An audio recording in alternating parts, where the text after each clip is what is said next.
नमस्कार। चलिए आज बात करते हैं भारत की भूवैज्ञानिक संरचना की, वो भी बिल्कुल आसान भाषा में। मतलब आज हम ये समझेंगे कि आखिर हमारे देश का नक्शा वैसा क्यों है जैसा आज हमें दिखता है। ये सवाल कभी न कभी तो दिमाग में आता ही है ना? कि भारत में एक तरफ तो बर्फ से ढके ऊंचे ऊंचे पहाड़ हैं, तो दूसरी तरफ दूर तक फैले सपाट मैदान। कहीं सख्त चट्टानों वाले पठार हैं, तो कहीं सूखा रेगिस्तान और खूबसूरत समुद्र तट। ये सब कुछ एक ही देश में कैसे हो सकता है?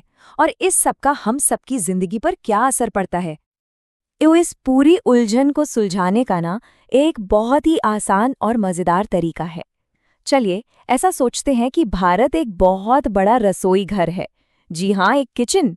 जैसे किचन में अलग अलग चीजें, बर्तन और मसाले होते हैं, ठीक वैसे ही भारत में अलग अलग जमीन की बनावटें हैं जो मिलकर हमारे देश को वो रूप देती हैं जो आज है। अच्छा, तो अब इस रसोई घर के अंदर चलते हैं। मोटे तौर पे देखें तो इसके 3 सबसे बड़े और सबसे जरूरी हिस्से हैं। यही वो हिस्से हैं जो भारत की असली नींव है। सबसे पहला हिस्सा है प्रायद्वीपीय खंड। सोचिए, ये हमारे किचन का वो पुराना एकदम मजबूत ग्रेनाइट वाला काउंटरटॉप है। ये भारत का सबसे पुराना और सबसे स्थिर हिस्सा है जो करोड़ों सालों से अपनी जगह पर टिका हुआ है। ये नाइस और ग्रेनाइट जैसी बहुत ही सख्त चट्टानों से बना है। मतलब ये वो चट्टानें हैं जो जमीन के बहुत नीचे भयंकर गर्मी और दबाव में बनी हैं। यही वो ठोस बेस है जिस पर बाकी सब कुछ बना है। अब उस काउंटर टॉप के ऊपर रखे एक मिट्टी के बर्तन के बारे में सोचिए। ये है हिमालय।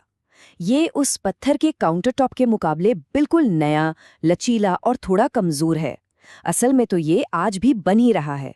हुआ ये कि करोड़ों साल पहले इंडियन प्लेट नाम की जमीन का एक टुकड़ा उत्तर की ओर खिसकते खिसकते यूरेशियन प्लेट से टकरा गया, और इसी जबरदस्त टक्कर से ये पहाड़ बने। और पता है, ये टक्कर आज भी चल रही है, इसीलिए हिमालय की ऊंचाई आज भी बढ़ रही है। और तीसरा हिस्सा है सिंधु गंगा ब्रह्मपुत्र का मैदान। ये रसोई की वो बड़ी सी थाली है जो उस पत्थर के काउंटरटॉप और मिट्टी के बर्तन के बीच में जो खाली जगह थी ना, उसे भर देती है। हिमालय और प्रायद्वीप से निकलने वाली नदियों ने करोड़ों सालों में इस थाली को अपनी लाई हुई उपजाऊ मिट्टी से भर दिया है, जिसे जलोढ़ कहते हैं। और यही वजह है कि ये इलाका दुनिया के सबसे ज्यादा उपजाऊ इलाकों में से एक है। तो जरा इन दोनों को आमने सामने रखकर देखते हैं। एक तरफ है हमारा नया नवेला मिट्टी का बर्तन यानी हिमालय, जो जवान और लचीला है, और दूसरी तरफ है वो सदियों पुराना सख्त पत्थर का काउंटर टॉप यानी प्रायद्वीपीय खंड। इस फर्क का सीधा सा मतलब ये है कि हिमालय में भूकंप और जमीन खिसकने का खतरा ज्यादा रहता है, जबकि प्रायद्वीपीय खंड बहुत ज्यादा स्थिर और शांत है। तो रसोई के मेन पार्ट्स तो हमने देख लिए। अब बारी है उन डिशेस की जो इन पर बनी हैं, यानी हमारे पठार, पर्वत और मैदान। अब ये जो हमारी थाली है ना, यानी उत्तरी मैदान, ये भी पूरी तरह एक जैसी नहीं है।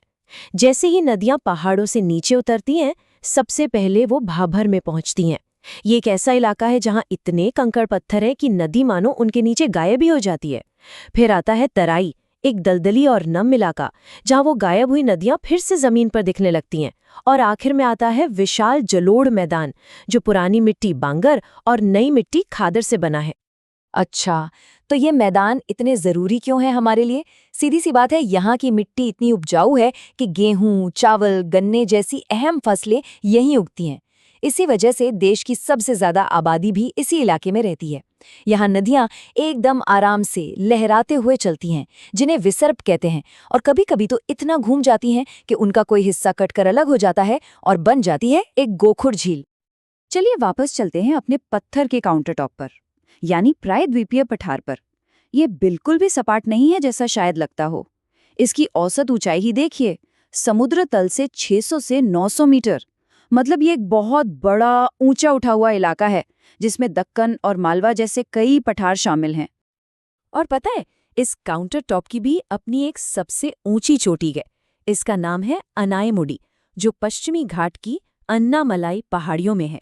इसकी ऊंचाई है 2695 मीटर्स।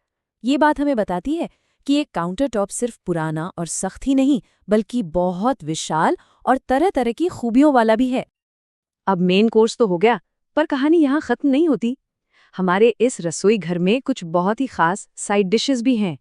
ये हैं हमारे तटीय मैदान, रेगिस्तान और हमारे द्वीप समूह जो भारत के भूगोल को और भी ज्यादा दिलचस्प बना देते हैं। अब जरा रेगिस्तान की बात करते हैं, और ये एक आंकड़ा ही काफी है इसकी कहानी बताने के लिए। 150 मिलीमीटर से भी कम। सोचिए, पूरे साल में इतनी कम बारिश। इसकी एक बड़ी वजह है अरावली की पहाड़ियां। वो मॉनसून की हवाओं को रोक लेती हैं और बारिश को उस पार पहुंचने ही नहीं देती। इस वजह से ये इलाका एक वृष्टि छाया क्षेत्र बन जाता है। अब आते हैं हमारे समुद्र तटों पर। भारत के पास 2 तट हैं, और मजे की बात यह है कि दोनों एक दूसरे से बिल्कुल अलग हैं। जो पश्चिमी तट है वो पतला सा है, और क्योंकि वो पानी में थोड़ा डूबा हुआ है, वहां बहुत अच्छे कुदरती बंदरगाह बन पाए हैं। दूसरी तरफ पूर्वी तट चौड़ा है, और वहां महानदी, गोदावरी जैसी बड़ी बड़ी नदियां बड़े बड़े डेल्टा बनाती हैं, जो खेती के लिए बहुत ही उपजाऊ हैं। और अब आखिर में बात करते हैं हमारे द्वीपों की। एक तरफ बंगाल की खाड़ी में है अंडमान और निकोबार। जानते हैं ये असल में क्या है? पानी में डूबे हुए पहाड़ों की चोटियां। भारत का इकलौता सक्रिय ज्वालामुखी यानी एक्टिव वॉल्केनो भी यही है। और दूसरी तरफ अरब सागर में है लक्षद्वीप, जो पूरी तरह से प्रवाल यानी मूंगे से बना है और अपनी खूबसूरत समुद्री दुनिया के लिए मशहूर है। तो हमने पूरे भारत के इस विशाल रसोई घर का एक चक्कर लगा लिया, पर सबसे बड़ा सवाल तो अब आता है कि ये सब जानने का फायदा क्या है? ये सारा भूगोल हमारी जिंदगी को कैसे छूता है? तो देखिए, सबसे बड़ी बात जो हमें समझनी है वो ये है कि भारत की जमीन पुरानी और नई चीजों का एक कमाल का मिक्सचर है। हिमालय सिर्फ पहाड़ नहीं है, वो हमारे मौसम और नदियों को कंट्रोल करता है। ये जो मैदान है ये हमारी खेती का आधार है, हमारे खाने का जरिया है। सच तो ये है कि हमारी संस्कृति से लेकर हमारी आज की परेशानियां, जैसे पानी की कमी या भूकंप का खतरा, सब कुछ इसी भूगोल से जुड़ा हुआ है। और ये मत सोचिए कि कहानी यहाँ खत्म हो गई है, बिल्कुल नहीं। करोड़ों साल पहले जो इंडियन प्लेट थी वो भूमध्य रेखा के भी दक्षिण में थी।